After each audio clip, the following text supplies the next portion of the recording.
কইলো সে নিজের চোখে দেখেছে গোলাপ সর্দার তো জুতি দিয়ে পিটাস। বিশ্বাস করো আম্মু, এরকম কোনো ঘটনাই ঘটে নাই।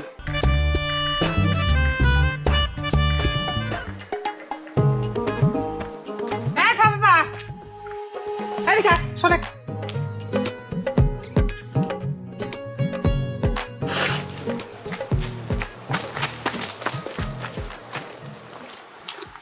এত বড় একটা ঘটনা তুই আমার কাছে চাপে গেল কিসের জন্য? কি ঘটনা আম্মু? কি আমি তোমার কাছে গোপন করেছি? সর্দার বাড়ির গোলাপ নাকি তোর গায়ে হাত তুলেছে। মিথ্যে কথা। এই কথাটা তোমার কাছে কিটা কইছে আম্মু? যে দেখেছে সেই কইছে। রাজ রাজ তোমার কাছে মিথ্যে কথা কইছে আম্মু। রাজ আমার কাছে মিথ্যে কথা বলছে। রাজ আমার কাছে মিথ্যে কথা কবে কিসের জন্য রে? হ্যাঁ, রাজ তো আমার কাছে কইলো সে নিজের চোখে দেখেছে গোলাপ সর্দার তো জুতি দিয়ে পিটাস। বিশ্বাস করো আম্মু, এরকম কোনো ঘটনাই ঘটে নাই। গোলাপ সর্দার আমার জুতি দিয়ে মারে নাই। তাহলে কি কইছে সত্যি করে কর। আমি তাকে একটা কথা কবের গেছিলাম, সে কারণে সে আমাকে একটা ধমক দিছে খালি।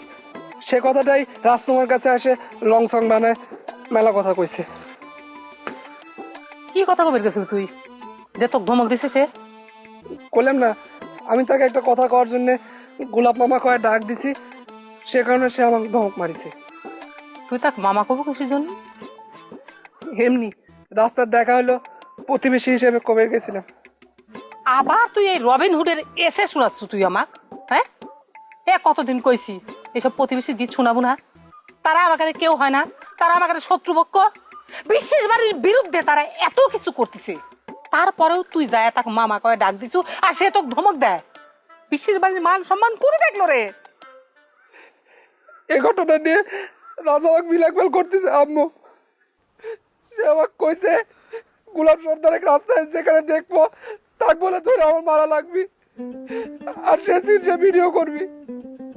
এখন তুমি কও, গুরুজন বয়সী একটা মানুষ আমি কিরম করে মারবে পারি?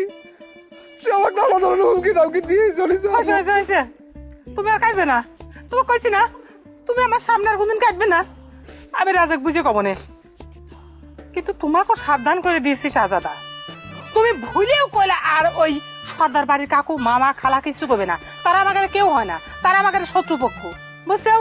প্রতিবেশীর গীত শোনাবে তুমি, মনে থাকবি তো?